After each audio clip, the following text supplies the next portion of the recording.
Memes have evolved far beyond internet humor. They've become a powerful tool in modern brand marketing. As companies try to connect with younger audiences, many turn to memes and viral trends to stay culturally relevant. But navigating the world of internet humor isn't easy. A campaign can take off overnight or backfire just as quickly. With the fast pace of online culture, it's worth asking, is meme marketing a sustainable strategy or just a series of short lived viral moments? I'm joined by Chris Pena, a graduate of the Cronkite School with a decade of experience in social media. He has worked with major brands like MTV, BuzzFeed, HBO Max, HarperCollins, and Penguin Random House, and has done agency work for Spotify where he focused on community management and trend spotting. In this episode, we'll explore how internet culture and social media platforms have evolved, what makes meme marketing campaigns successful, and what the future might look like for brands trying to stay relevant online.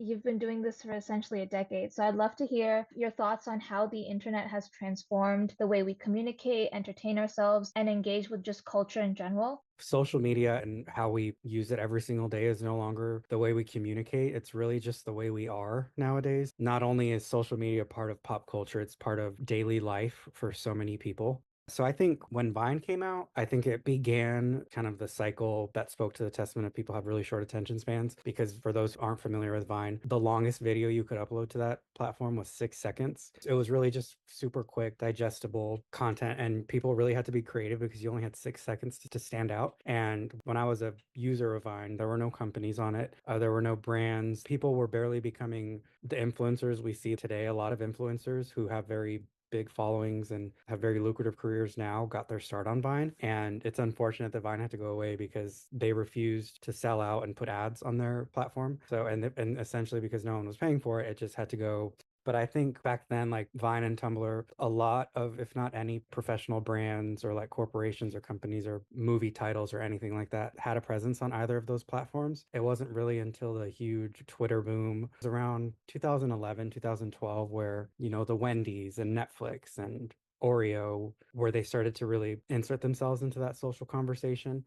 And so now I think it's interesting because back then, like if I worked at a company where social media wasn't what it is today, kind of making a page for your brand wasn't necessarily the first thing you would do. But now it's like, okay, we're starting this brand or we're kicking off a new sector of the brand. Let's make a new TikTok page. Let's make a new Twitter page. So I think it's very second nature now when it comes to a professional rollout or when it comes to just getting your message across. The power that social media holds is really unmatched. And I think the more time goes on, the more it continues to prove that fact. You mentioned Wendy's and all of these brands sort of using humor on Twitter. And I Mhm. feel like at that time, what made it so viral was the novelty. You don't usually see a brand act so casual. So do you think that novelty has worn off now, or do you think that's what the recipe is for virality when it comes to meme marketing? A huge chunk of the social media novelty has worn off because not only is it such an oversaturated market, not only do you have brands trying to stay relevant on social, you have people who are their own brand who are trying to stay relevant on social as well. And so it's everyone, it's like that saying where it's like there's too many cooks in the kitchen. It's been like that for 7 or 8 years now. I think in the beginning, when Wendy's and Netflix were being very snarky to other customers on Twitter or to even other brands, in like 2011, 2012, it was very new and exciting. And we were like, we've never seen brands kind of let their hair down and not take themselves too seriously. But in terms of just the passage of time, that's really not in anymore. It can kind of be seen as cringe. And granted, it's like, yes, we see Domino's or McDonald's or Subway or any of those food brands on Twitter will shade another brand or like their competitor or any member of their audience on socials, and it still goes viral. So it's like, yes, to a point for certain brands, it is tried and true. However, nowadays, even though everything has been done, it still pays to be original. And I think it pays to be true to the brand that not only are you employed with, but who you're speaking to. And those are things that are always a part of my thought process whenever I'm making any content or writing any content for social. I'm thinking of who are we talking to? Does it make sense? And do we belong in that conversation? So a lot of it changes, but a lot of it stays the same. Would you like to just define what a meme is and how meme culture has changed? Yeah, and it's funny because there's so many different meme formats now. When I was in college, the only memes I saw were static images, and they weren't even screenshots of TV shows or anything back then. It was more of like drawings, like bad Photoshop edits, or like Paint. I don't know if you remember the Paint app on like computers. People would use that. That's where we got all of our memes, and we would just add text on them. And then I think the more we evolved as social professionals and just following the social zeitgeist in general, there was a lot more content to pull from, whether that's from movies or TV shows or music videos, and then making it and then just adding that relatable text on top of it. And I think no matter what the format of a meme is and how much it's changed over the years, that relatable text, if it doesn't resonate with someone, they're not going to share it. So relatability is huge while also talking about a new product or a new movie release or things like that. It's like relatability, relatability, relatability. So, would you like to talk a bit more about what's the step-by-step process you go through with that added pressure that usually when you're working with memes or a certain format, they go by pretty quickly. So, how do you jump into that process and make sure that you're on top of things and not late to a trend? Yeah, so they do go by very quickly. You know what's trending this morning? It's possible nobody could care about it by the end of tonight. So I think it is important to act very quickly and to spot these trends and to insert your brand or yourself into that conversation as quickly as possible. But what a lot of people don't realize is everywhere has different approval processes. So a lot of it can be bogged down. And I've been fortunate enough to be in a few places where I've had total creative freedom, where I've been able to hop on trends very quickly. And then there are some times where the trend will have to cut our losses because things didn't get approved on time, or, there's just a lot of things like that. But what I'm always looking for is, does it make sense coming from a brand like Spotify? You know what I mean? So if I see like a very viral piece of content that's taken off on Instagram or TikTok or Twitter, how can I insert Spotify's voice into that conversation that already exists? Is it authentic? Is it corny? Is it going to be like cringy? And honestly, like it's having done this however many years I have, it's gotten a lot easier to spot, oh, this trend will be perfect for us. Or like, oh, like let's stay away from this because it's corny. Because no one is quicker to call out a brand for being corny than the internet. So it's always making sure it doesn't make sense to your audience. And if this person isn't a part of your audience, would it make sense to them anyway? Because you're speaking in a way that is so casual and conversational. My rule of thumb is to always talk to people, not at them. Because if, yes, I'm having a conversation with the phone or a computer screen, but someone else is reading that and is going to laugh and be like, oh my God, that's so me, or like that's so relatable, because it all comes back to relatability. And if we're trying too hard to be relatable, then it just makes you look bad. You gave us a few examples of which companies use a lot of meme marketing. And so I'd love to hear, like, do you think that any brand can successfully use memes, or is it like more specific to certain industries and audiences? So I think any brand can do it if it's done right, which goes back to what I mentioned earlier. And what's like one of my rules of thumb is know your audience. Spotify's not going to make a meme about movies. It's like not something that's going to happen.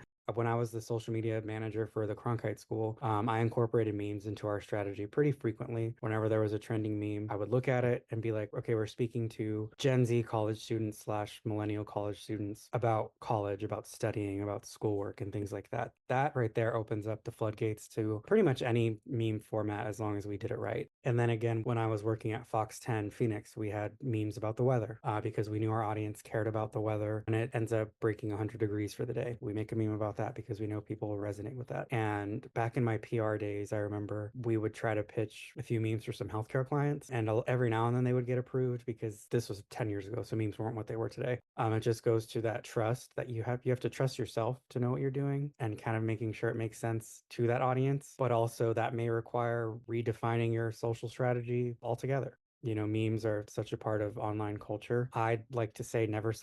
Everywhere I've worked, memes are just a part of life. I do think when it comes to certain subject matter, obviously stay away from it, but it just depends on knowing your audience and then finding that way in. And it can be a little challenging, but there's almost always an in for that. Yeah, that sounds amazing. And it really seems like memes can be like a really, really powerful tool if you use them correctly. So, would you say that you have any like favorite brands that consistently do meme marketing really well? And what do you think makes their approach stand out? I think a lot of, not to sound biased, but a lot of the international Spotify accounts like Spotify New Zealand or like Spotify Australia, they stick to the less is more format for memes. There's one of like a stick figure listening to music, and it's so simple, but yet it's so relatable. And I think a lot of that works. And then I think there's a lot of the big streamers. One that's like working for Netflix is a roundup of stills from the show or movie that they're highlighting. And it's slide by slide. It kind of explains like what's going on. And like that'll get you interested if you don't know what that show or movie is about. But another one that I love that I've seen a few streamers do is the same still or like screenshot from the show or movie. And it's the same line, but every slide is a different meme language. I used to do that at MTV like whenever I could. I think those make you want to figure out what the show's about, and they're doing their job with that. Yeah, those are really good examples. And I haven't heard much about the international Spotify account, so I'll check that out. It sounds like they do a lot of the Tumblr memes, which is interesting. They do, and it goes to show the different cultures across the world. Like what we may think is outdated, people in like Auckland, New Zealand will love it. But us, like I manage the voice of the global Spotify account, so it's kind of like combining all of that into one. That's interesting. And do you think it's about sort of the cultural thing, or do you think that the trends are sort of cycling back? What helps me and what will help anyone who's breaking into social media, especially now, in the year 2025 when it's been around for so long, is that every single trend that you see going viral has been done before. Every format you're seeing has been done before. And you know what? That's okay. Like people freak out about trying to be original and trying to be new. And it's like, yes, originality is very important, but so is staying true to your brand when and your tone of voice. Now, does that mean recycling old format? Maybe, probably, because no one will remember the content you're putting out more than you do. And no one pays attention to social feeds more than the person who is running those feeds. Are there any examples of brands failing at meme marketing that you can think of, and what went wrong in those cases? I always like to give people who are doing like memes and running social accounts the benefit of the doubt because there's a lot of approvals and mess that we don't see that goes on behind the scenes. So I think there are a few brands who have shown up like late to the trends. There was one where it was Heinz ketchup. It was right after Barbie that summer where Barbie took over the entire world. And I think it was Oppenheimer around the same time. Those were just like very relevant pop culture things. And a lot of people were doing, oh, like this pink one is Barbie and this black one is like Oppenheimer. And so I think a few months after that trend kind of died down, Heinz Ketchup shared a Barbie and an Oppenheimer ketchup picture. And we don't know what happened behind the scenes in terms of like approvals, but they got pretty dragged through the mud on like Twitter and Instagram with the comments being like, this is so late, like nobody even cares about this anymore, which is always unfortunate, but we don't know what goes on behind the scenes. But I think in terms of like holding people accountable, maybe the people who are managing those accounts should have known, been like, okay, we should cut our losses because no one's talking about this anymore. It's always an unfortunate mishap when a brand shows up to a trend very late to the party, or when a brand is like doing community management on a post or like a viral piece of content that they have like no business commenting on, you know?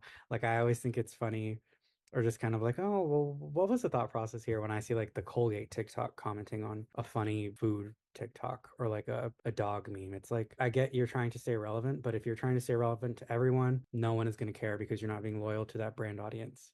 Are there any other big risks involved with a brand using memes? I think there's always risks no matter what. However, there are a group of boxes that you should be checking to ensure that any risk is kind of relatively like low, which goes back to those boxes that you want to check off. Like, is it brand safe? Does it make sense to our brand? Are we speaking to our audience? Are we being as casual and conversational as possible? And are we being authentic to who this brand is? So, with those things in mind, the risks are going to be very low. However, things can be perceived by someone else in an entirely different light. And that's really just the reality of working in social. What I might think is funny, someone could think is boring or like not funny at all.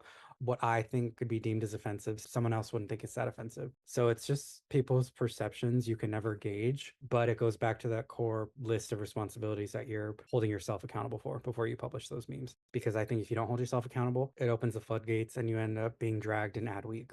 We often talk about like engagement metrics like likes, shares, comments, and just general social media engagement. But do those type of memes and humor actually drive sales and engagement with the product that the company is selling? Or do you think it ends up being more focused on just being in the conversation? Driving sales on social is very important depending on what sector you're in. However, when I'm working in social, I always like strive to create brand awareness because you can't force someone to go to your website and to click purchase product or things like that.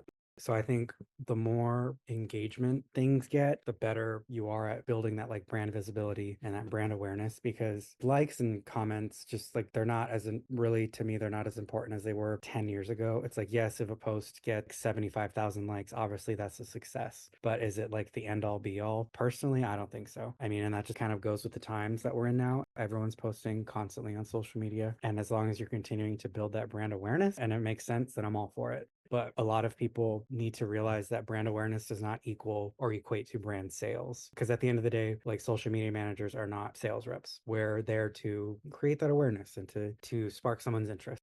Yeah, so it sounds like meme marketing and social media management in general is more geared towards the reach and the visibility, which we can say is like the first step to maybe brand resonance or like actually then engaging with the brand. So, do you think that should be the primary focus when we're talking about meme marketing? And that should be like the main objective that maybe companies who are getting into meme marketing should focus on? Yes, I think so. It's just about that visibility and putting themselves out there. So once the like undue pressure is taken off of you and of trying to like hit that quota or like get a sale, it's like that's not the social media manager's responsibility. It's like, yes, we do want to drive traffic via like Instagram stories or like links in bio, but at the end of the day, we're there to build that awareness and to just make sure people know we exist. And so, as meme culture and internet culture as a whole evolve, what do you think the next big trend in digital marketing will be? I know we've seen like that transition to short form video. We've seen things become a bit more focused on carousels and more interactive media. So, what do you think is next? Having done this for so long, we can expect more of the same. We can see more apps coming out that are essentially regurgitations of apps we've already seen, which is fine. You know, the more the merrier. But expect like more of the same and expect that whatever the CEOs of TikTok and Instagram tell us is going to work, that's what we have to kind of follow because they're the ones who are serving our algorithms. The algorithms are always changing. And so is the world of social media, which is why I've been doing this for so long. Yes, I've worked at a lot of different companies, but I really can't see myself doing anything else because it's always changing. And at the same time, while it's always changing, there's always those tried and true formats, evergreen formats that are always going to work. So it keeps it fun, keeps you on your toes, but you know what to expect at the same time. I think for anyone who's like looking to get into social media, like just don't be afraid to fail or mess up. As long as like you have the best of intentions going into whatever content you're creating or the work you're doing, it's okay to fail because no one is going to remember it other than you. Have fun, and who knows what this is going to look like in 5 years.